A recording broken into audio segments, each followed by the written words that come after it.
ಬೆಂಗಳೂರು ದಕ್ಷಿಣ ಜಿಲ್ಲೆ ಚನ್ನಪಟ್ಟಣ ತಾಲೂಕಿನ ಸೋಗಲ್ಪಳ್ಳಿಯ ಹಾಲು ಉತ್ಪಾದಕರ ಸಹಕಾರ ಸಂಘಕ್ಕೆ ಈ ಹಿಂದೆ ಕರ್ತವ್ಯ ಲೋಪವೆಸಗಿ ತೆರವಾಗಿದ್ದ ಹೇಮಲಿಂಗೇಗೌಡರನ್ನೇ ಮತ್ತೆ ಮುಖ್ಯ ಕಾರ್ಯನಿರ್ವಹಣಾ ಸ್ಥಾನಕ್ಕೆ ನಿಯೋಜಿಸುತ್ತಾರೆಂದು ಹಾಲು ಉತ್ಪಾದಕರು ಸಂಘದ ಎದುರು ಪ್ರತಿಭಟನೆ ನಡೆಸಿ ಮಾಧ್ಯಮಗೋಷ್ಠಿ ನಡೆಸಿದರು.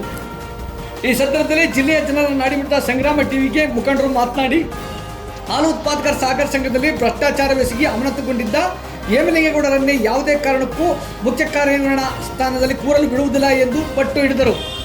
ಈ ಸಂದರ್ಭದಲ್ಲಿ ಹಲವಾರು ರೀತಿಯಲ್ಲಿ ಪ್ರತಿಭಟನೆ ಕೂಡ ಮಾಡಿದರು. ನಾವು ಸೆಕ್ರೆಟರಿ ಮಾಡ್ಕೊಂಡಿದ್ದ ಫಸ್ಟ್ ಅವರು 22 ವರ್ಷ 23 ವರ್ಷ ಇದ್ರು. ಆದ್ರೆ ಎಲ್ಲ ಯಾರು ಅಧ್ಯಕ್ಷ ಆಯ್ತಾರೆ ಅವ್ರನ್ನ ಜೊತೆ ಮಾಡ್ಕೊಂಡು ಯಾವಾಗ ಏನ್ ಬೇಕೋ ಎಲ್ಲ ಹೆಬ್ಬೆಟ್ನವ್ರು ಮಾಡ್ಕೊಂಡು ಅವನು ಕೊಡ್ಕೋತಾ ಇದ್ದ. ನಾವು 5ನೇ ವರ್ಷದಲ್ಲಿ ನಮ್ ಬೋರ್ಡ್ ಬಂತು. ಈಗ 5 ವರ್ಷ ಆಯ್ತು. ಅವನ್ನ ಕಿತ್ತಾಕಿದ್ವಿ. ಅವನ ಅಕ್ರಮಗಳೆಲ್ಲ ತೆಗೆದು KR ರಾಜು ಅನ್ನೋರ್ನ ಮೈಸೂರಿನವ್ರೊಬ್ಬರನ್ನ ನಾವು ಇವ್ರನ್ನ ಅಪಾಯಿಂಟ್ ಮಾಡಿ ರಿಟೈರ್ಡ್ AR ಅವನಿಗೆ ಆಂತರಿಕ ಸಮೀಕ್ಷೆ ಮಾಡಿಸಿ ಅವ್ನ್ ಕಿತ್ತಾಕ್ತಿವಿ. ಕಿತ್ತಾಕಾದ್ಮೇಲೆ ನಮ್ಗೆ ಬೋರ್ಡ್ ಒಬ್ಬರಿಗೆ ಏನಾಯ್ತು ಅಂದ್ರೆ ಅವ್ರ ಅಕ್ತಿರ್ಕೆಯಲ್ಲಿ ಇದ್ ಮಾಡಿಸಿ ನಮ್ ಬೋರ್ಡ್ ಇಲ್ದೆ ಹೋಯ್ತು. ಅವ್ನ್ ಕಿತ್ತಾಕಿದ್ಮೇಲೆ ನಾವು ಹೊಸದಾಗಿ ಒಬ್ಬನ ಹುಡುಗನ್ನ ತಗೊಂಡ್ವಿ. ಆದ್ರೆ 11 ತಿಂಗಳು ಅಂತ ಕೊಟ್ರು. ಅಷ್ಟಲ್ಲಿ ನಮ್ ಬೋರ್ಡ್ ಹೋಯ್ತು. ನಮ್ಗೆ ಎಲೆಕ್ಷನ್ ಮಾಡೋಕ್ ಬಿಡದೆ ಹೋದ ಅವನು. KR ಇಂದ DR ಇಂದ ಏನೇನೋ ಲೆಟರ್ಗಳು ಕೊಡ್ಸಿ ನಮ್ಮ ಎಲೆಕ್ಷನ್ ಮಾಡೋಕ್ ಬಿಡ್ಲಿಲ್ಲ ಅವನು. ಎಲೆಕ್ಷನ್ ಮಾಡಕ್ ಬಿಡದೆ ಹೋದ್ಮೇಲೆ ನಾವು ಬಿಡ್ಲಿಲ್ಲ ಅವನ್ನ. ಆಮೇಲೆ ತಿರ್ಗ AR ಆಫೀಸ್ಗೆ ಆಡಳಿತಾಧಿಕಾರಿ ಕೇಸ್ಗೆ ಹೋಗದೆ ಹೋದ್ರು. KR ಅಲ್ಲಿ ನಡೀತಾ ಇತ್ತು ಒಂದು ಕೇಸು. ಅದನ್ನ ರಿಓಪನ್ ಮಾಡಿಸಿ ಈ ಲಿಂಗೇಶ್ ಕುಮಾರ್ ಅವರು ಡೈರೆಕ್ಟರ್ ಆದ್ಮೇಲೆ ಏನೇನೋ ರಾಜಕೀಯ ಕುತಂತ್ರಗಳು ನಡೆಸಿ ಈ ಸರ್ಕಾರದಿಂದ ಹುನ್ನಾರದಿಂದ ತಿರ್ಗ ಇವನ್ಗೆ ಹಾಕಿಸ್ಕೊಂಡ್ ಬಂದಿದ್ದಾರೆ. ಹಾಕಿಸ್ಕೊಂಡ್ ಬಂದು ನಾವು ಏನೇ ಮಾಡಿದ್ರು ಬಿಡ್ಲಿಲ್ಲ. ಈಗ ತಿರ್ಗ ಇವತ್ತು ನಾವ್ ಏನಾರ ಅವನ್ನ ಕರ್ಕೊಂಡ್ಬಂದ್ ಬಿಡ್ತೀವಿ ಅಂದ್ರೆ, ಸರ್ ಅವನು ಆಚೆಗೆ ಹೋದಾಗ ಬರೀ 27,000 ಇತ್ತು. ಇವತ್ತು 5 ವರ್ಷ ಆಗಿದೆ ಅವ್ನು ಕಿತಾಕಿ. ನಾವು 1 ಕೋಟಿ ರೂಪಾಯಿ ವ್ಯವಹಾರ ತೋರಿಸ್ತೀವಿ. 40 ಲಕ್ಷ ರೂಪಾಯಿ ಕೊಟ್ಟು ಬಿಲ್ಡಿಂಗ್ ಕಟ್ಟಿದೀವಿ. 10 ಲಕ್ಷ ರೂಪಾಯಿ ಕೊಟ್ಟು ತಗೊಂಡಿದೀವಿ, ಸೈಟ್ ತಗೊಂಡಿದೀವಿ. ಮತ್ತೆ ಇನ್ನು ಉಳಿದ ದುಡ್ಡು 30 ಲಕ್ಷ ರೂಪಾಯಿ ದುಡ್ಡಿದೆ.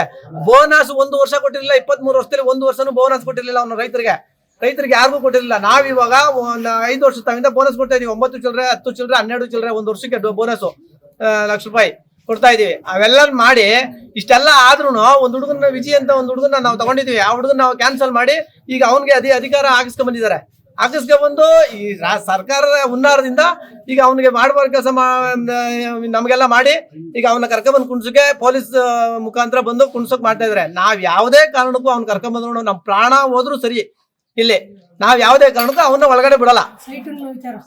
ಸೈಟ್ ಅವಂದೇ 2001 ಇಸ್ವಿಲಿ ಅವನ ಹತ್ರನೇ ಸೈಟ್, ಅವ್ರ ಅವಂದೇ ಸೈಟ್ ತಗೊಂಡ್ರು. 60,000 ಕೊಟ್ಟು 60,000 ಕೊಟ್ಟು ಸೈಟ್ ತಗೊಂಡ್ಮೇಲೆ ಸೈಟ್ ಎಲ್ಲ ಎಲ್ಲ ರಿಜಿಸ್ಟ್ರೇಷನ್ ಆದ್ಮೇಲೆ ತಗೋಗ ಅವ್ರ ಅಕ್ತಿರ್ಕೆಯಲ್ಲಿ ಕೇಸ್ ಹಾಕ್ಸಿ ಸೈಟ್ ನೋಡ್ಕೊಂಡ. ಅವ್ರ ಅವನೇ ಮನೆ ಕಟ್ಕೊಂಡಿದ್ದಾನೆ. ಇವಾಗ ಅಲ್ಲಿಂದ ದೊಡ್ಡ ರಸ್ತು ತಿಂಡಿ ಎಲ್ಲ ಹೊಡೆದಿದ್ದಾನೆ. ಅವನ್ ಮನೆನೇ ಕಟ್ಕೊಂಡಿದ್ದಾನೆ. ಅಂತ ಕಳ್ಳನ್ನ ಕರ್ಕೊಂಡ್ಬಂದು ಇಕ್ಕೊಂಡಿಸಿದ್ರೆ ಈಗ ಆಲ್ರೆಡಿ 30 ಲಕ್ಷ ದುಡ್ಡಿದೆ ನಮ್ ಡೈರಿಲಿ. ಒಂದು ದಿವಸಕ್ಕೆ ಆದಾಯ ಬರ್ತಾ ಇದೆ, ಒಳ್ಳೆ ಆದಾಯ ಇದೆ. ನಮ್ ಡೈರಿ ನಮ್ ಜನ ಕಷ್ಟ ಬೀಳ್ತಾರೆ. ಕಷ್ಟಪಡೋದು ಜನಕ್ಕೆ ಸಿಕ್ಬೇಕು. ಈಗ ಹೊಸದಾಗಿ ಬೋರ್ಡ್ ಬಂದ್ರೆ ನಮ್ಮೂರಲ್ಲಿ 50 ಪೈಸೆ ಜಾಸ್ತಿ ಕೊಡ್ಬೋದು ಲೀಟರ್ಗೆ.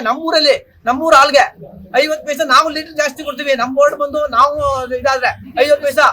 ಈಗ DK ಸುರೇಶ್ ಬೋನಸ್ ಒಂದು ಕೊಟ್ರೆ ನಾವು ಒಂದು 50 ಪೈಸಾ ಬೋನಸ್ ಕೊಡ್ತೀವಿ. ಅಷ್ಟು ಆದಾಯ ಇದೆ ನಮ್ಗೆ. ನಾವು ಎಲ್ಲ ನೋಡ್ಕೊಂಡಿದೀವಿ. ಇಂಥದ್ರಲ್ಲಿ ಅವ್ನು ಕರ್ಕೊಂಡ್ಬಂದು ಕುಣಿಸಿದ್ರೆ ಆಟೋಮೆಟಿಕ್ ಆಗಿ 30 ಲಕ್ಷ ಡ್ರಾ ಮಾಡ್ತಾರೆ. ಲಿಂಗೇಶ್ ಅವನಿಬ್ರು ಸೇರ್ಕೊಂಡು ಮಾದೇಗೌಡರು ನಾವು KMF ಹೋಗಿ ಮಾದೇಗೌಡ್ರ ಮೇಲೆ ಕಂಪ್ಲೇಂಟ್ ಕೊಟ್ಟು ಅವ್ರನ್ನ ಚನ್ನಪಟ್ಟಣದಿಂದ ಎತ್ತಾಕ್ಸಿದ್ವಿ. ಈಗ ನಮ್ಮ ಆಲ್ರೆಡಿ ಅವ್ರನ್ನ ಹಾಕಿಸ್ಕೊಂಡ್ಬಂದಿದ್ದಾರೆ. ಈಗ ಇವರು ಅವ್ರ ದೋಸ್ತು. ಈಗ ಅವ್ರನ್ನ ಹಾಕಿಸ್ಕೊಂಡ್ಬಂದಿದ್ದಾರೆ ಆಲ್ರೆಡಿ. ಅದೇ ಮಾದೇಗೌಡ ಕಳ್ಳ, ಮಳವಳ್ಳಿ ಮಾದೇಗೌಡ ಅಂದ್ಬಿಟ್ಟು ಕಳ್ಳ ಅವನು. ಆ ಕಳ್ಳನ ಕರ್ಕೊಂಡ್ಬಂದು ಕುಣಿಸಿ ಅವನ ಕೈಲಿ ಅವ್ನ ಸೂಪರ್ವೈಸರ್ ಮಾಡಿ ನಮ್ಮ ಇದಕ್ಕೆ ಆಡಳಿತ ಅಧಿಕಾರಿ ಮಾಡಿ ಈ ಲಿಂಗೇಶ್ ಕುಮಾರ್ ಮಾಡ್ತಾ ಇರೋ ಅವ್ಯವಹಾರ ಇದು. Balu Public School is the 21st century school and we are the only future-proof school of town.